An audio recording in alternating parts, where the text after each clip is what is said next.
So we are in chapter 8, beginning and ending your speech. If you want to track with me, you're welcome to use your textbook to track with me. From time to time, I'll refer to page numbers that I want you to track with me on. Now, why would I be referring to page numbers, by the way? From time to time, I highlight the statement here and there and say on page this, you know, look at that. It's probably because it's going to be on the quiz, right? If I'm drawing your attention to a particular page or a particular statement, something I really want you to know, it's probably because I really want you to know. And if I really want you to know, then I'm probably going to test you on it. So that's usually how predictable I am in my classes. So let's begin with opening and closing our speeches.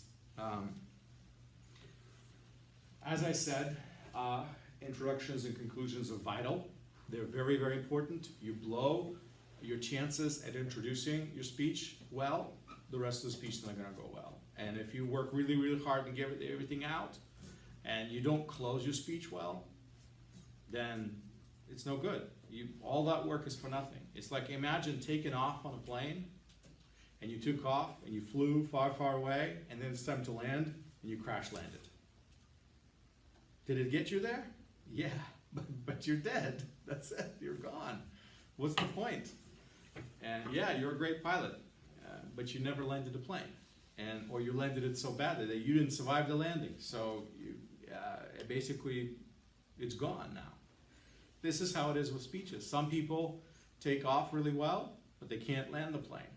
Other people can't even take off. So their plane never goes up in the air, okay? And this is where our challenge is. Our challenge is to learn how to make a good introduction and a good, solid conclusion. Now, what is one of the most important things in the introduction? Obviously, it is getting people's attention. Because if nobody's listening to you, nobody's paying attention at all, then everything you say is going to fall just on empty ears and people are not going to pay attention, so then you're not effective. Remember, we mentioned that making speeches, you don't just make a speech to make a speech. The point of speaking is not just opening your mouth and, making noise. The point of speaking is to get through, to be effective, to actually accomplish something. We don't speak unless we have a goal to accomplish, or some sort of need, or something that we need to do. That's just generally, human beings don't do that. We don't communicate. Unless we have to talk, we don't talk. So when we are going to make a speech, that means we're pursuing a goal, a purpose. And so if you don't have people's attention and you just get up over there and deliver your speech, then how did you accomplish your goal? You didn't, you just wasted time. So if you're gonna make a speech, it needs to be effective. It needs to do what it was meant to do. You don't just make a speech to make a speech. So that's why in introduction, getting people's attention is important. And then it's holding that person's attention throughout your speech and then not letting them sort of say, dwindle out by the end of your speech. So you have to be able to do that. Get the attention and hold the attention all the way through. Now, it's interesting, there are several things that in this chapter that the authors highlight that are quite important as far as techniques go, as far as being successful and being effective in making a speech. One of them has to do with this feature called the primacy effect, and another feature called the recency effect. And we're going to work on both of these a little bit today. And the basics is this, is that people most often remember what they hear or see first. So whatever it is that you heard or saw in that presentation, that is what you're actually going to remember more than anything else. Basically, first impression, okay? That's primacy effect. And the recency effect more has to do with what you have heard recently all around you and like news of the day, things that are happening. So if there's something happening recently in your life or you notice something today and I speak about that, then it's still fresh in your mind, then most likely I'm going to be able to grab your attention with that. So that's recency effect. That's really important. But human attention in speech is basically when one is able to focus on the field of their perception, being able to focus their understanding of the world on you. Because the thing is, our mind is an amazing thing. It runs nonstop. Our mind never stops.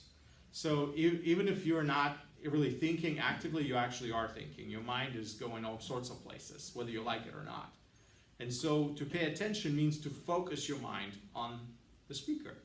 And that's, you as a speaker, that's the challenge. The challenge is to, okay, stay focused on me for a little while. If you can achieve that, then there's a likelihood of your speech being successful.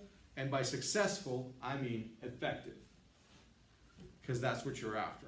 Now, there's several factors that contribute to our ability of being able to grab people's attention and hold it throughout the entire speech.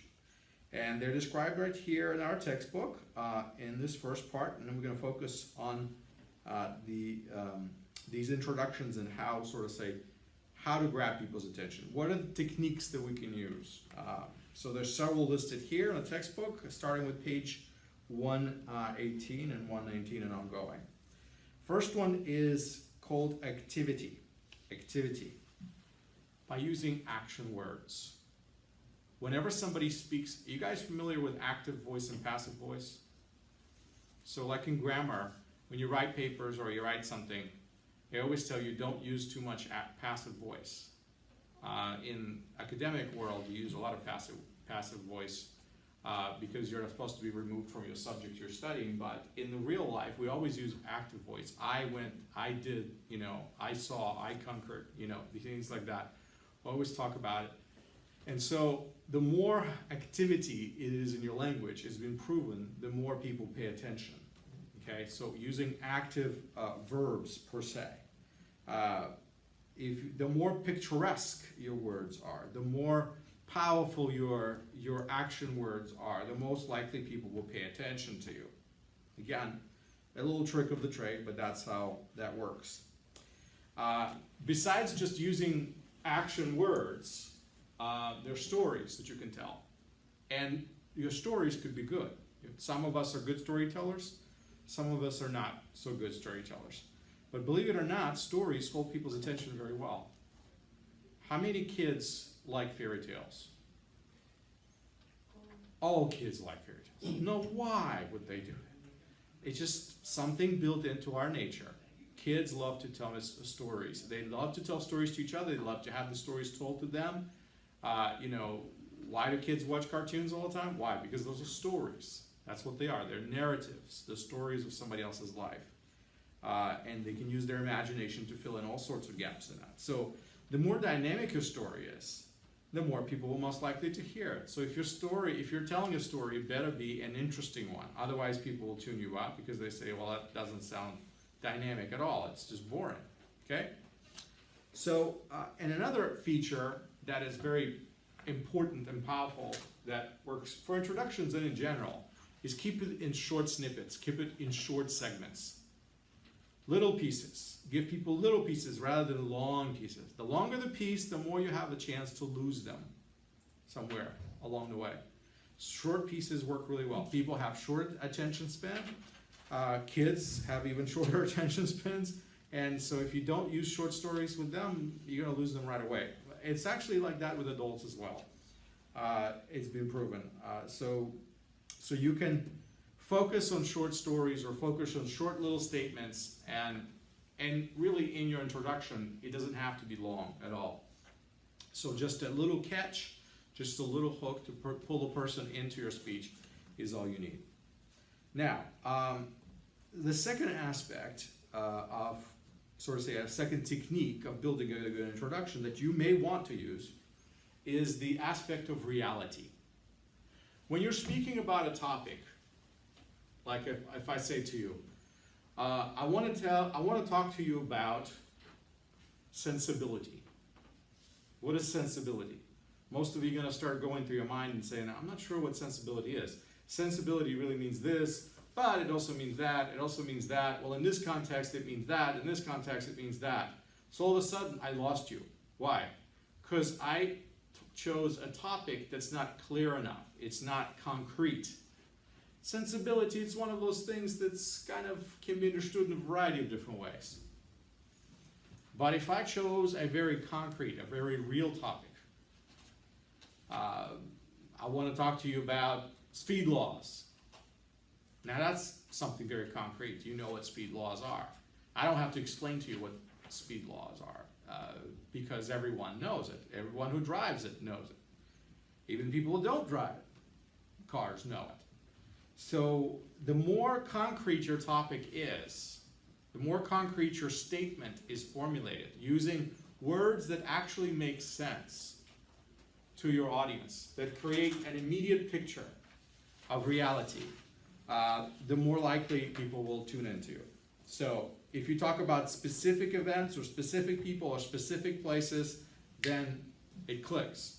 If you talk about obscure places, that doesn't work in a speech. It might work in a paper, and if you're writing an academic paper, it's one thing, but in a speech it doesn't work. So let me give you an example. For example, if I'm speaking about a person, okay, and so my speech is on how to, let's say, save money or something like that, simple thing. And I could say, how does one, open a checking account or a banking account or something like that to save money? You see what I just did is I used the word one, okay? And that makes it obscure because you don't know who that one is. But what if I use the name? What if I use the same exact tagline, but I said, how does Jane open a check account? How does Jack save for his, retirement? What I just did is I personalized it, okay? And that made it concrete, and it actually made it a little bit more interesting to listen. Believe it or not, that's how people's minds work. Little tiny trick like that, by making a person specific. Or I could say, how can a student do such and such thing? Because if I just say a person, a man or a woman, a human being, that's too broad. Well, but if I know my audience and I'm speaking to a particular audience of students, then I want to use students. Or I'm going to use an example. I might actually use somebody in a class, as an example. How does one so-and-so does that versus just using an obscure person or some people that you don't know. If I use somebody specific, all of a sudden you're paying attention. Why? Because you know that person. You have some sort of a connection. So the more concrete is your object of your discussion, the more likely people will actually tune in to what you have to say. So that's another technique. So we talked about activity, we talked about reality, if the topic that you talk about is concrete and real. The other one is proximity, okay? Proximity has to do with what? What does proximity mean? What is proximity? Nearness. Nearness, good, nearness. Has to do with distance. How close is something to me, or how far is something from me? Proximity, okay? So, how would I use proximity in speech? In my introduction, how would I use the nearness of something to my advantage? What do you guys think? Any suggestions? How would I do that? What can I do?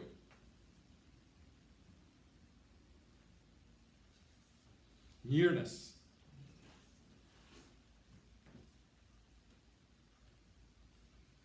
Proximity. Think. If I'm making a speech, or whatever my topic of the speech is, I can point to something that is actually near you, and all of a sudden, that becomes concrete. You see what I mean? If I am speaking about someone leaving, for example, if I say, you know what, don't give up on your school. I know it's hard. I know you're halfway through the semester, and I know that you're struggling, and you're having a hard time right now because you got midterms, and you're saying, this is too hard. I'm just gonna quit right now.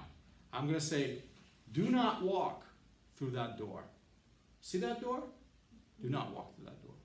That door is not for you to walk out of. That's a door for you to walk in through. See what I just did? I used the proximity of a physical object to make my point by grabbing your attention, by pointing to a door, because a door is the symbol through which you go through, right? Come or leave. So by using that door, by pointing to an object which is right here in the room, I use proximity to make what I'm saying real to this room, to this situation right now, versus just speaking in generalities, which you may not connect to, because I'm not speaking about you, and I'm not speaking about this moment, and not here and not now, but somewhere else, and so it doesn't apply to you. See, proximity makes it real, just like reality. It's another idea that makes it real, because of why? Because it's right here, because we're looking at it. That's how real it is. Okay? Another aspect that you can use in your introduction is familiarity. Now, we've already talked about familiarity acceptance speeches, where you basically are using something that a person knows, and then you're building on something the person doesn't know, and you're letting them know about something they don't know, but you begin with something they already do know. So if I mention something you know about in the beginning of my speech, then you most likely will pay attention to me. That's a trick. Again, we're talking about tricks of the trade. We're talking about techniques. I mean, a trick may not be a right word to use, but we're talking about techniques. Techniques, things that get things done, things that actually work, okay? So if I'm speaking in front of a bunch of fifth graders or something like that, and I say, I say something like that, some things might work in the world of Minecraft because it is easy to live in a world where everything is made up. See, by name dropping a popular game like Minecraft, I am getting their attention immediately. Why? Because even if they don't care about what I have to say, and my speech is actually not about Minecraft at all, I'm using that as a technique to create a familiarity in their mind, because that's something they know. Maybe they do not know anything about the topic I'm going to speak about, okay? But they do know about Minecraft. So what happens? Their minds immediately tune in because I use the word they know. I use the word they care about. I use the word that they utilize in their daily lives all the time because they spend 5 hours a day playing Minecraft, okay? So all of a sudden, I am in their head. You see, that's a technique. That's a method. So you can use familiarity. Certain keywords, certain phrases, certain ideas, examples that you can use, certain taglines that create an immediate connection with your audience. Again, if you know your audience, you could do that a little bit. Another aspect that the authors highlight is novelty. Novelty. Now, what does novelty have? Novelty is the opposite of familiarity. It's something you don't know. It's something you never heard of. It's something that you're not familiar with at all. And when I present it, all of a sudden you're like, I want to know, because I have never heard this before. And so if I can get you curious about something you don't know about, but you feel like you should know about it, then I got you interested. And that's what my whole point is for you to listen to my introduction so you can get hooked into the rest of my speech. So sometimes you can mention something that, beginning maybe with something familiar, but then taking a person to something unknown to them. And that hooks you in. Suspense is another feature. Another technique is not to tell people immediately maybe what your point is. Now, I know that in the Western culture, a lot of times we teach people how to speak, and we always tell them, okay, make your point up front and then develop it. Sometimes suspense is good. Have you guys ever read like a spy novel or a murder mystery like, Agatha Christie or something like that? Hey, you guys read any Sherlock Holmes? Maybe saw a movie where it's like a mystery, where some murder happens and nobody knows who did it, and throughout the whole movie they investigate it and they uncover this conspiracy and they figure it out, and it's never the person you think about at first. It always is somebody you never thought about, didn't even know about. And that's a mystery, right? And it's a suspense because you don't know who did it. So you sit the whole movie and watching, trying to figure this out, and you don't figure this out until the end when the movie directors actually give it to you, okay? There's a reason why people read books that are suspenseful. There's a reason why people watch movies that are suspenseful. It's something that grabs our attention. We want to know. We want to know how it ends, okay? It's like when you read the first chapter of the book and you're like, oh, now I have to read the rest because I got to know how it ends. I'm curious because they didn't tell me how it ended in the beginning.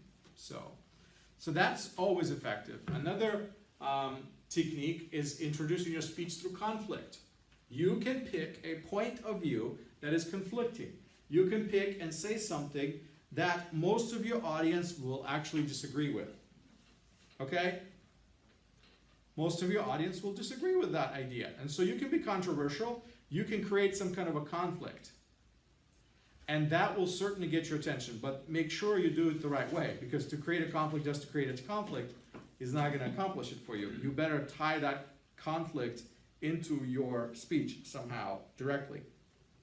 So creating a problem, creating an issue, making it controversial can be actually quite effective.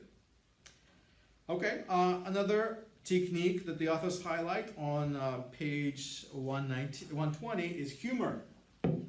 How many of you guys like to tell jokes? Anybody likes to tell jokes? You guys like jokes? You like jokes, okay, good. At least some people like to laugh here. You know, laughter is like medicine. It does good for your soul. We should all laugh occasionally. It's okay. You know, we don't have to be serious all the time. But humor can be a very effective opener. Now, I used to open a lot of times when I would open with a joke, a little story. And I have a whole collection of all these different jokes that I can use in different situations depending on where I am. And some of them work and some of them don't work because I may go to an area or a place where my joke will not work. Do you guys realize that humor is cultural? Have you ever told your friends a joke that maybe comes from your culture, okay, and they're not from your culture, and they totally do not get it? They don't even think it's funny. You think it's absolutely hilarious, and they're like, so what? Because humor is very cultural. It doesn't translate from language to language. Sometimes it just gets lost completely. You know, what you think in your culture is absolutely hilarious. Other people will find not funny at all. And the reason is because they don't share same values and ideals with you. They don't share the same attitudes with you. So what you think is funny is a little bit different from what they think is funny. And it works the same way, vice versa. I've seen people tell jokes that are too cultural and they just don't make sense to anybody else. Okay? So if you're going to tell a joke, you need to make sure that the audience has the same type of beliefs and attitude and ideals that you're trying to sort of say hit in that joke, and make sure it's a good joke. Make sure it's not a dirty joke or inappropriate joke or anything like that. So we do tell a lot of jokes that are could be inappropriate. Okay, so you have to tell jokes that are appropriate. Sometimes guys tell jokes that are inappropriate to mention in front of the ladies, right? And sometimes girls talk about jokes that are not really good to be, for guys to hear. So they're cultural and they have to do with gender or something like that. And so if you're speaking in front of an audience of a mixed gender, you certainly do not want to use one of those, right? You want to work with something that will appeal to everyone. So you can make fun of certain situations and traits and moments in life and make light of it, and that will work. And another technique that the authors describe is the vital. They call it the vital. What does the word vital mean? Vital. Important. Thank you. That's exactly what it means. Important. Important. What is important to you? What's important to you? Huh? Say it. Come on, I don't care. I'm not going to judge you because you tell me what's important. It's manicure, right? That's what's important, right? Sports cars? I don't know. Girls? I don't know what's important to you, but I'm just asking a question. What's important to you? I guarantee you, you're not gonna tell me. I know you're not gonna tell me because you guys are just too shy. You don't talk. You just sit there and listen. But I know there are things that are important to you in your life. And I'm not going to judge you. They are important to you because they're important to you. You are your own individual person. And there's nothing wrong with certain things just being more important to you than others. No matter how superficial they may seem to me, they're important to you. Okay? Now, imagine if I know this about you, and I'm making a speech to you, And I am using that example. I'm speaking about that topic. I am appealing to what is vital to you. Vital, important. So in the crowds of students, I could talk about school, I could talk about midterms, I could talk about things. All of a sudden, you know, your ears perked up, you're like, oh, he's talking about something important, I need to pay attention. And other times, you know, in other crowds, you know, something else is important.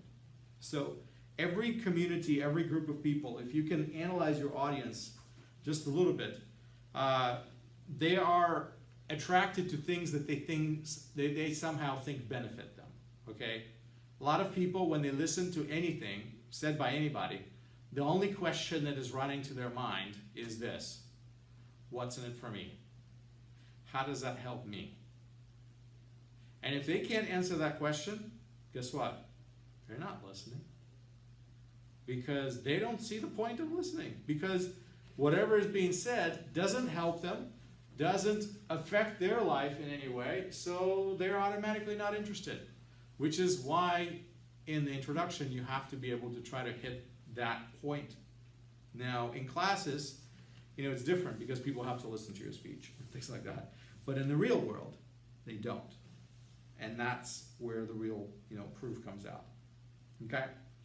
So these are the several techniques, several mechanisms, several tricks, if you want to call them, several items of importance that you can focus on when you're trying to construct an introduction. Which one of these you may use or not use is totally up to you, and it is absolutely up to the situation in which you find yourself speaking. So it's your speech, it's your situation, your audience, your topic. Something is appropriate, something is not appropriate. But these things are all techniques that are very, very effective. Utilize all of them or some of them. Well, you shouldn't do all of them because that means your introduction will get too long. But you can utilize some of them and you'll be more successful than everybody else because they're not utilizing them. Okay. So let's say we are off with our speech and we got the introduction going and your attention is there, but merely having your attention doesn't mean that you're going to keep listening, right? At any point you can tune out. At any point you can choose to leave and go somewhere else with your mind, okay? That's just normal. So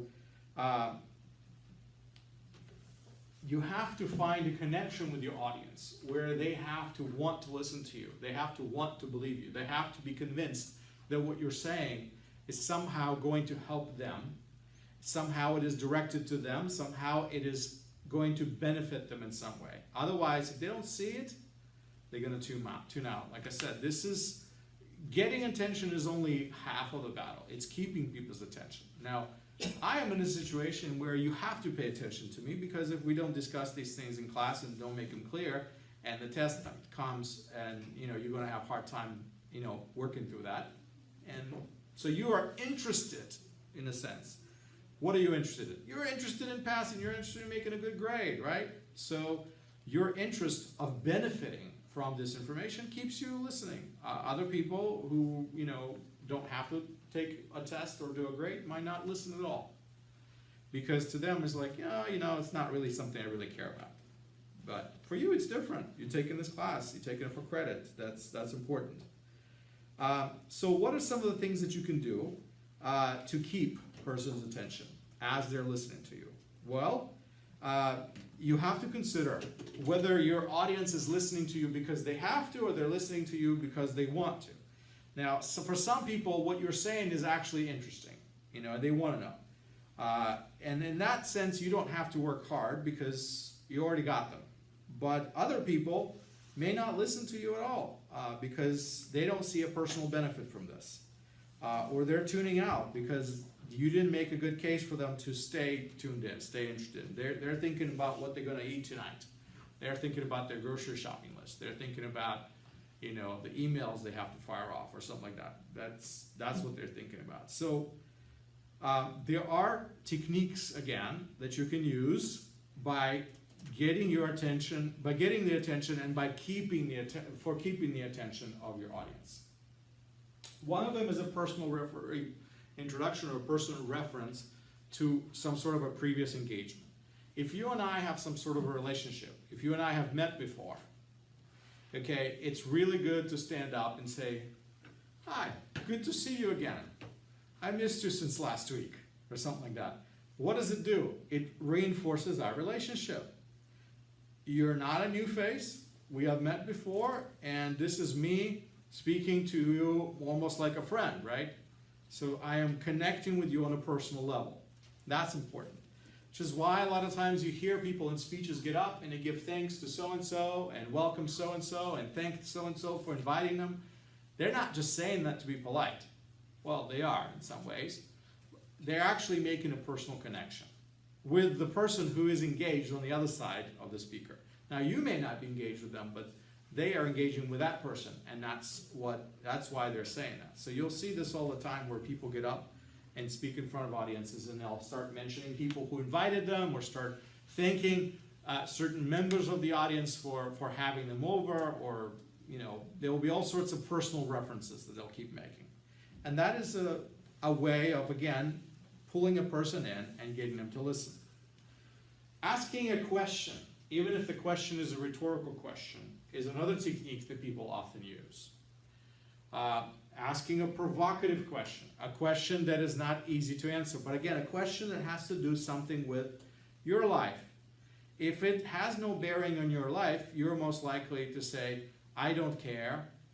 I don't need to answer that question because it doesn't concern me. But if it's a question that has to do with your life, then all of a sudden, you're tuning in. And so rhetorical questions, it could be a real question or it could be a fake question. By fake question, I mean a rhetorical question. A question you may not be able to answer. What's a rhetorical question? What is the meaning of life? Something like that, Who's going to answer that question in a speech? Nobody. Doesn't mean we can't talk about it, but that sort of question is not meant to be answered. Is it right or wrong to do this or that? Can we save the world we live in? Or are we doomed to just sink in the wasteland that we create? That's a rhetorical question. Why? Because we don't know. We don't know if we have the power to change this world and make it cleaner, or the power to mess it up to the degree that we can't live in anymore because we haven't done it before. So the idea is that sometimes you may use a rhetorical question. If you're speaking about the environment, asking a question, can we save the world by cleaning it up? Can we save the world by recycling? It's a question that's not real because you can't really truly answer it. You can only answer it maybe a little bit, but not all the way, because nobody has been in a situation of being able to save the world by merely recycling. It's a new problem. It's a new issue that we're dealing with. Now, you can make a startling statement and begin, you can begin your speech as you introduce your topic by a statement that shocks people. See, startling statement. Here's a startling statement for all of you. You're all dead. All of you are dead, gone. You're like, wait a minute. I'm not dead, I'm alive, I'm still kicking, I'm breathing, I know my heart is beating, I'm alive. What are you telling me, Professor, you're lying? Well, the truth is, not dead yet, but we're all going to die. Who over here is going to live forever? Who is going to last into thousands and thousands of years? Not one of us in this room is going to last into this. In fact, the moment we're born, we begin dying. The moment we come into this world, we are already moving closer and closer with every minute to leaving this world. So you see, when I say you're dead, I'm just speeding up the process, right? But it's shocking to hear something like that. You don't want to hear that, right? You don't like that. When I say, you're dead, you're like, no, I'm not. You want to argue with me, right? You're going to say, no, I'm not dead. But you see, that's the whole point. That's the shock. That's the audacity of me taking a controversial statement like that and startling you. I startled you. I said something you didn't really expect for me to say. Something maybe insensitive, something maybe even hurtful, right? But you see, but then I had an opportunity to explain myself and you started tracking with me, right? But what was I trying to do? I was trying to get you to pay attention. That's what I was trying to do. So making a startling statement sometimes is very effective. You got to be very careful with this one, because again, you can make statements that are going to be very hard for you to get out of. You have to be able to speak rhetorically, and you have to be able to sort of say, tie your point to your shock and awe. If you want to shock people, you better be able to tie your point to your shock. That's the idea. Okay? Quotations. Anybody likes quotations here? Anybody likes quotes by famous people or anything like that? Do you like reading quotes? You know how like sometimes in the opening of a chapter, sometimes people would quote from a particular book or another author or some famous person that said something. I like quotations. I think they're really cool. Sometimes in a sentence, a person can say something so important, so full of truth, so profound that we all agree with it. And we're like, yeah, that makes total sense. So sometimes quotes can be very, very effective, especially if I'm quoting somebody you care about. Now, if you don't care about the person I'm quoting, then the likelihood of you actually paying attention to my quote is 0. But if you know a person I'm quoting, then you're paying attention. So like last time I quoted Aristotle or something like that for you guys, and nobody was tracking with me because not everybody knows who Aristotle is. But, you know, it's in a different environment, I guess my quote would have hit a little bit better. So, but that's what you have to do. Okay. Stay with me, guys. You can begin your speech by telling a funny story. Has anybody ever done a speech where they have to tell a funny story and you begin with a funny story? Would you know how to do that? Would you like to learn how to do that? Do you think that would be a fun way to start a speech? Okay. I'm going to do a speech on economics for you. Economics, how about that? Something boring, right? Who likes economics anyway? It's just a bunch of numbers and analyzing it. I'm going to say something like this. You know, economics is such a funny thing. It all depends on your perspective. One day, a lumberjack, a woodcutter, came to a wise man. And he said, "Wise man, oh wise man, my axe broke and I have no way to make a living. My family is going to starve. Can I please borrow some money from you to buy an axe?" So the wise man says, "Yeah, sure, you can borrow money from me to buy an axe. So what do you need?" He says, "I need $10. So $10, I'm going to buy a new axe, and I'm going to make the money this week, and then next week, I'll pay you back with interest. I'll pay you 15. 15. Sounds like a good idea. So the wise man says, "All right, I will loan you $10 until next week, and next week you pay me 15. And so he takes out his wallet, gives him $10, says, "Here you go."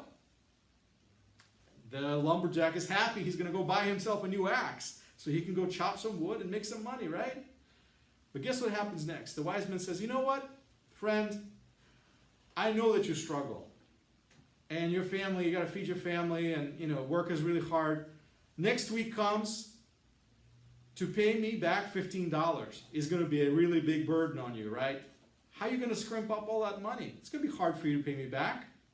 How about you pay me $10 now, and the next week you pay me $5. Wouldn't that be great?" He says, "Yeah, you're right. It makes total sense. If I pay you 10 now, the next week I'll only owe you 5. I could do $5 next week." He says, "Good." So he takes the $10 and gives it back to him. And the guy puts it back in his wallet and walks away. And the lumberjack stands there and he says, "You know what? This is strange. I owe the guy $5.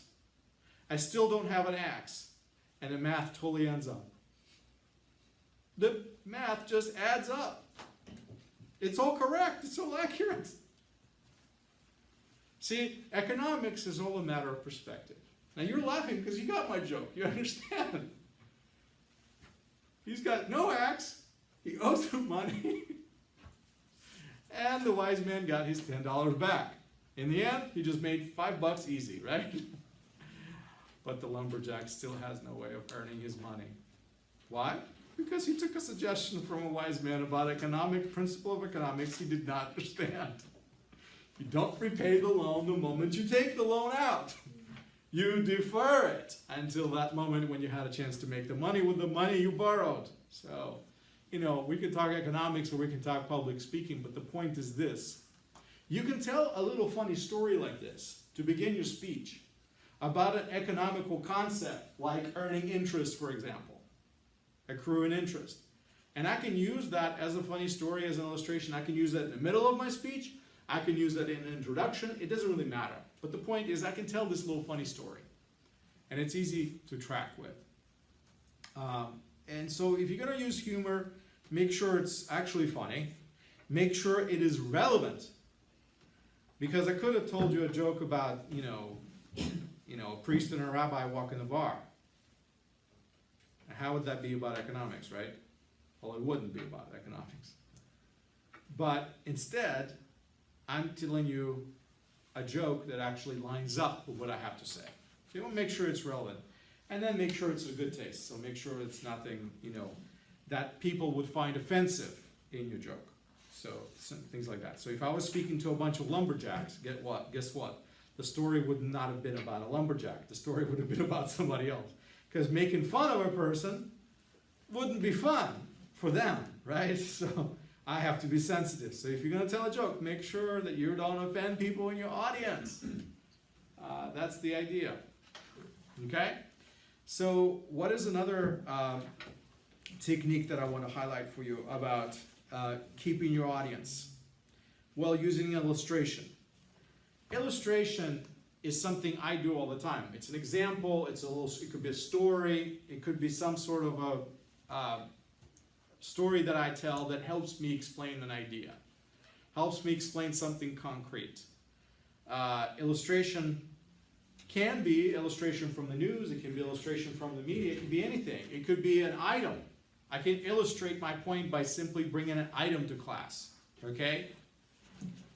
Yet, it better be tied to my speech. So if I'm making a speech about recycling, I can just simply have my water bottle here, right?